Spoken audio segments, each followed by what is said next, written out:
7 habitudes qui attirent les femmes. Alors bien souvent, messieurs, vous me posez la question, qu'est-ce qui attire les femmes? Comment rendre une femme amoureuse, etc. Alors dans cette vidéo, j'ai décidé de faire un zoom sur 7 habitudes. Alors bien évidemment, toutes les femmes n'étant pas les mêmes, selon leur âge, selon leur valeur entre guillemets sur le marché de la séduction, les femmes vont rechercher des choses différentes. Les femmes vont rechercher, dans les 7 habitudes que je vais vous donner, certaines auront entre guillemets un coefficient très élevé et d'autres un coefficient beaucoup plus minime. En tout cas, ce que vous devez retenir, c'est l'ensemble de ces habitudes. Il faut les voir en cluster. Donc la première habitude que j'aimerais vous donner, alors j'aime pas l'expression de mission de vie, mais c'est avoir des objectifs dans sa vie. Une femme détestera toujours un homme qui se laisse porter au gré du vent. Bien souvent, vous interprétez ça comme l'ambition excessive. Ce n'est pas avoir de l'ambition excessive, c'est avoir de l'ambition pour soi. Comment voulez-vous être ambitieux pour votre couple si vous-même, vous n'êtes pas ambitieux pour vous-même? Encore une fois, ça ne veut pas dire de rayer le parquet, mais ça veut dire avoir des objectifs dans sa vie. Avoir un cheminement, un cap, une perspective vers laquelle vous souhaitez aller et non pas se laisser porter au gré du vent. Et donc, lorsque vous êtes un homme ambitieux, lorsque vous avez des objectifs, je peux vous dire que c'est très attirant pour les femmes. La deuxième habitude que j'aimerais vous donner, elle me paraît évidente, mais c'est prendre soin de soi. Également, comment voulez-vous prendre soin de cette femme, prendre soin de votre couple, si vous-même, vous ne prenez pas soin de vous-même? Alors là, c'est pareil, certaines femmes recherchaient un certain style et d'autres un autre style. En tout cas, vous devez prendre soin de vous, que ce soit physiquement, vestimentairement, alimentairement. Bref, vous devez montrer que vous ne vous laissez pas aller, encore une fois, que vous prenez votre vie en main. Et ça, c'est très attirant pour une femme. La troisième habitude qui est très attirante pour une femme, c'est votre épanouissement personnel.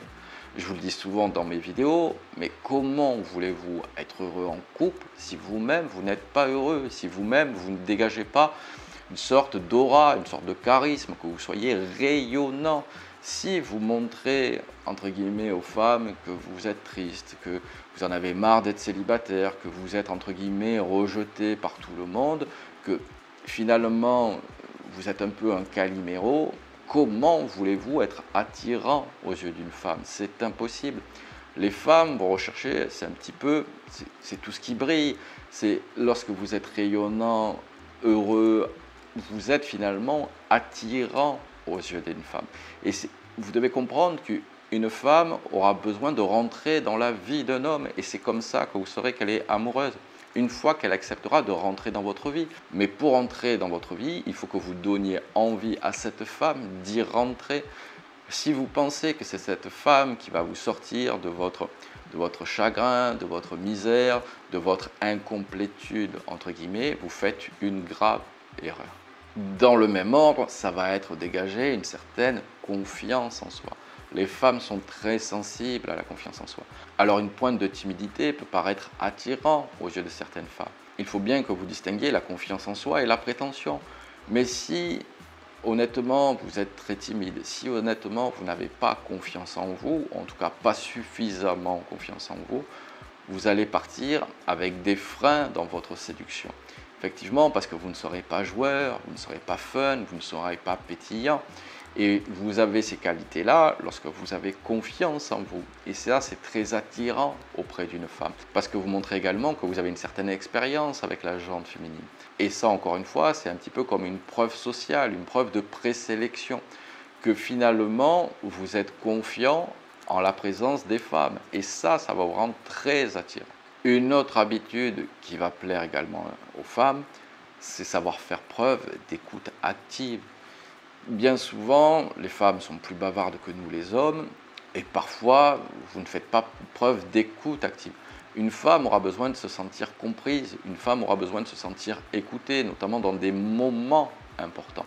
Il faut qu'elle puisse se dire qu'elle peut se confier à son homme. Parce que si elle se dit que dès qu'elle va ouvrir la bouche, vous l'envoyez péter, dès qu'elle va vous dire quelque chose, vous allez lui dire cause toujours, tu m'intéresses. Bref, au bout d'un moment, elle va se lasser parce qu'elle va se sentir incomprise.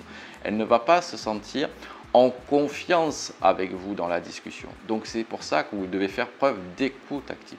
Je n'ai pas dit écouter toutes ces complaintes encore une fois, mais dans les moments importants, vous devez l'écouter. Et bien souvent, on a un défaut masculin, c'est d'essayer de trouver des solutions. Non, vous devez juste l'écouter.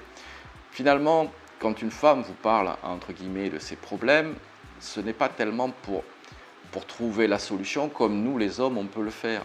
C'est plus pour vider son sac, pour se sentir écouté. Et donc là, c'est pour ça que vous devez faire preuve d'écoute active. Et dans ce cadre-là, cette femme se sentira comprise. Et donc, ça sera quelque chose qui va attirer les femmes. Une autre habitude qui attire les femmes, c'est que vous allez montrer que vous avez confiance en elles. Grosso modo, il n'y a rien de plus repoussant pour une femme que la jalousie excessive. Alors, je n'ai pas dit une petite pointe de jalousie, mais là encore, il suffit de savoir doser. Messieurs, j'ai envie de vous dire, si vous ne faites pas confiance à votre partenaire, alors je sais très bien que vous pouvez avoir un passé, notamment surtout un passif, que potentiellement vous avez pu être trompé, mais si honnêtement vous n'êtes pas confiant auprès de cette femme, pourquoi rester dans cette relation ? Si vous pensez que cette femme va vous tromper ou que cette femme est en train de vous tromper, pourquoi vous restez? Il y a une solution, c'est vous retirer de l'équation. Il y a une solution, c'est sortir de cette relation. J'ai envie de vous dire, pourquoi vous restez dans ce type de relation? À titre personnel, et même si on s'en fout de mon cas personnel, je ne pourrais pas être dans une relation avec une personne à qui je ne fais pas confiance. Donc là encore une fois, je ne vous dis pas d'être un bisounours, d'être naïf. Vous pouvez être attentif aux signes potentiels de détachement de cette femme, aux signes potentiels d'une infidélité potentielle, mais la jalousie excessive n'a jamais empêché une tromperie, bien au contraire. Bien souvent, vous devenez vecteur de stress et vous ouvrez la boîte de Pandore. Et donc, votre valeur commence à se dégrader aux yeux d'une femme. Donc, faites-leur confiance et si vous jugez qu'elle ne mérite pas votre confiance, plutôt que d'aller dans la jalousie excessive, il y a une solution, c'est quitter cette relation amoureuse.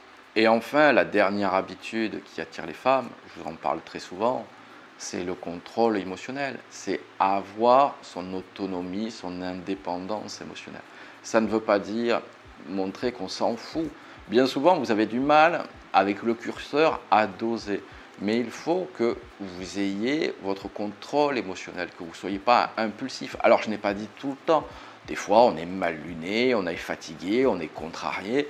Et donc là, forcément, il y a des émotions qu'on a du mal à gérer, comme la colère, comme la crispation, comme tout un tas d'émotions qui vont faire que forcément, on n'est pas des robots.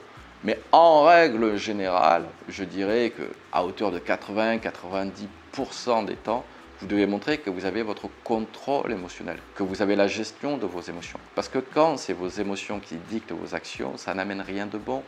Encore une fois, ne le prenez pas mal si vous êtes dans ce cas-là, mais ceux qui ne gèrent pas leurs émotions, ce sont les enfants. Et c'est ça que ça va transparaître aux yeux d'une femme. Allez messieurs, je compte sur vous pour mettre en place ces 7 habitudes-là.